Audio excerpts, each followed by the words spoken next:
what are the individual ones about? Well, the heart over there is, I was inspired by a poem by Heathcote Williams called Whale Nations, and it talks about, and it's very much to do on the ecological sort of front, where it describes a child going through the ventricles of a heart, and this jumped out the pages for me, and I thought, wow, this is completely amazing. I've got to create this and put it in a gallery for people to be able to feel this sense of awe of nature, and that this power of the sea and this animal that lives in this environment, because that whole sort of sense of preoccupation people have with themselves, and I think it humbles people to experience something, and the sort of magnitude of this.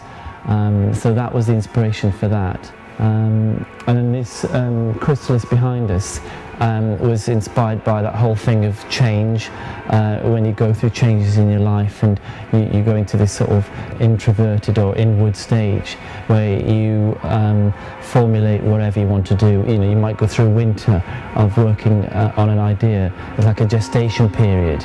And the sound inside is of the sort of flapping of wings, so it's dreaming about flight. When you emerge in the spring and take the wind and harness the ideas that you've been working on and propel them into your future. So that was the sort of idea about that, and the thing of beauty and butterflies and contrasted with this husk cocoon chrysalis. So I was quite interested in those sort of plays of colour and texture. And this being in the sculpture and being held by it, and looking at the colours inside, which are quite landscapey, and I suppose in a way they're individual paintings, but again this sort of horizon that you might launch out onto.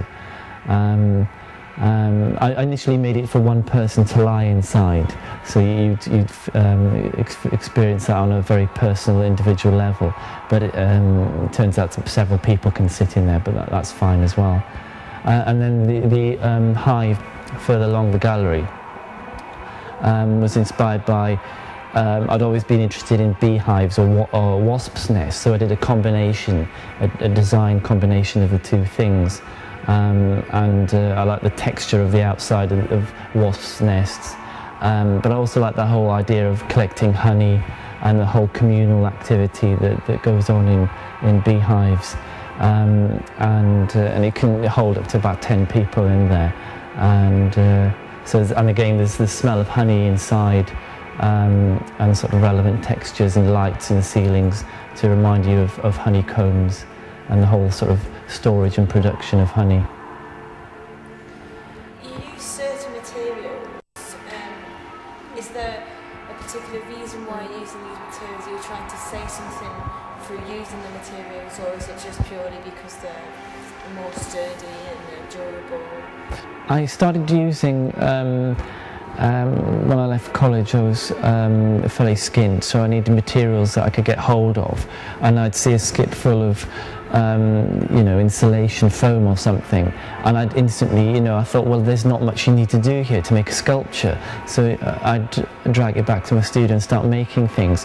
And then there was the whole question about why were they being thrown away, and then you found out that they've been thrown into landfill. So it's that whole thing about recycling through just a basic need to create, but why not reuse stuff instead of putting it into landfill, which is no good for the future.